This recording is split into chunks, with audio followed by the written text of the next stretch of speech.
Hello, church. It's so good to be with you today, and wherever you're at, I hope you're having a blessed day. So we find ourselves again in a portion of the Sermon on the Mount where Jesus is really meddling. He is seriously into our personal business right now. One of the things I hear from people some Sundays after I preach a sermon is they'll say, "Pastor, it's like you're living in our living room, like you're in our heads, and you just seem to know exactly what's going on in our lives." And I think God knows for sure what's going on in our lives.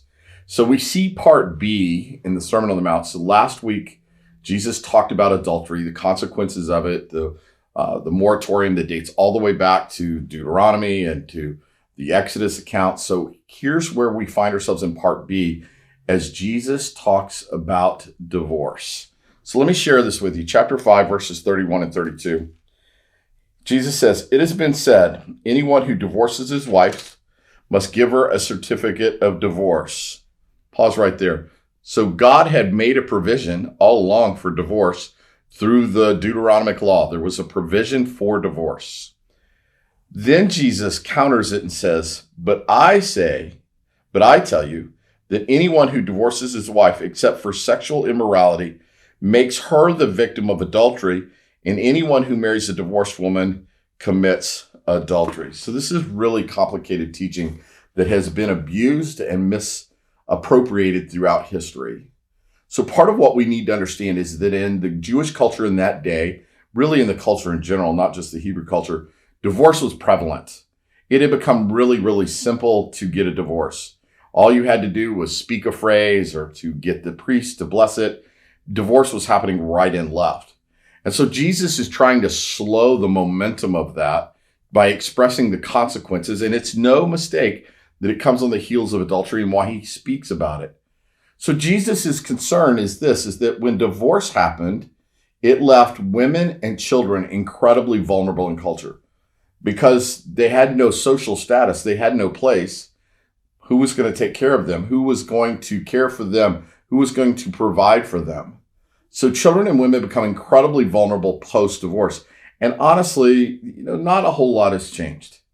So part of what Jesus is trying to tell us on this side is that when you divorce your wife, you make her a victim of having to be vulnerable to a culture of where she may have to do any number of things in order to make it and survive. So what happens is because polygamy and sexual affairs and these kind of things were so prevalent, is that it made these brand new divorcees vulnerable to married men who would just pick them off, who would scoop them up, but not scoop them up to care for them, scoop them up for the purposes of their own personal intimacy. So it gets really complicated. So where the word adultery comes in is what happens is that when you divorce your wife and you leave her vulnerable and you place her out in a culture of which she cannot take care of herself and sustain herself, then the person who comes along and potentially abuses that vulnerability is married, then it causes her to be living in adultery as well as him. See how complicated this is? Listen, in 25 years of ministry, I've done more than 400 weddings. Church, I'm telling you today, never has two couples or a couple been standing, two people, individuals standing at the altar, looking at each other with this incredible puppy love that they have, this oozing, "Oh, you so wonderful puppy love," and think for a moment that their marriage won't make it. And yet, statistically in this country, we know that better part of 50% of all marriages don't make it. But nobody starts from that place. I think what Jesus is trying to tell us in this passage is he wants to slow the roll on divorce. He wants very much for people to think very hard about marriage. As we are doing this morning, I just spent this past weekend as the tremendous honor to be the officiant at my oldest son's wedding. It was a beautiful weekend, and I'm incredibly honored. And there is a deep love that the two of them have for each other. But I also know that the love that they expressed this past weekend is not all the love they're going to need for the next 40 years. The marriage is hard.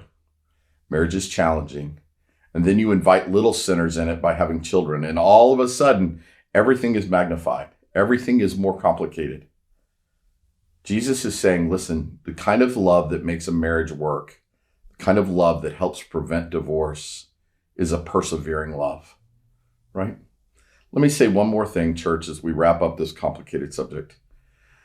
Divorce happens for lots of reasons. God understands that. For reasons of infidelity, for reasons of abuse, and for reasons of just clearly couples not taking seriously the work of marriage. It happens.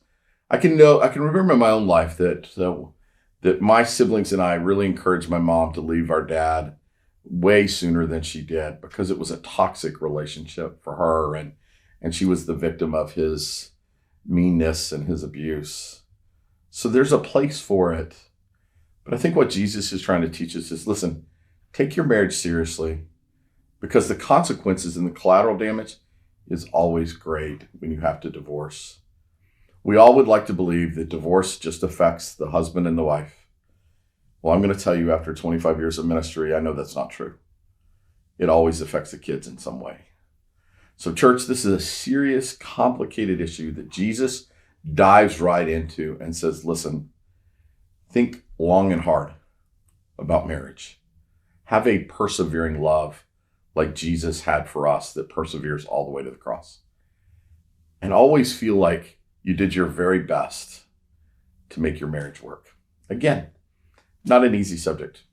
And it certainly could go on and make this a take 10 if I could. But I hope this is helpful to us so that no one gets caught in the trap of the misapplication of this passage into their life. Know that I love you, and it is always from a place of love that I teach, for us to know the scriptures and to know our Lord and his passion for us. I look forward to seeing you again next week. Hope this was helpful. Love you, church.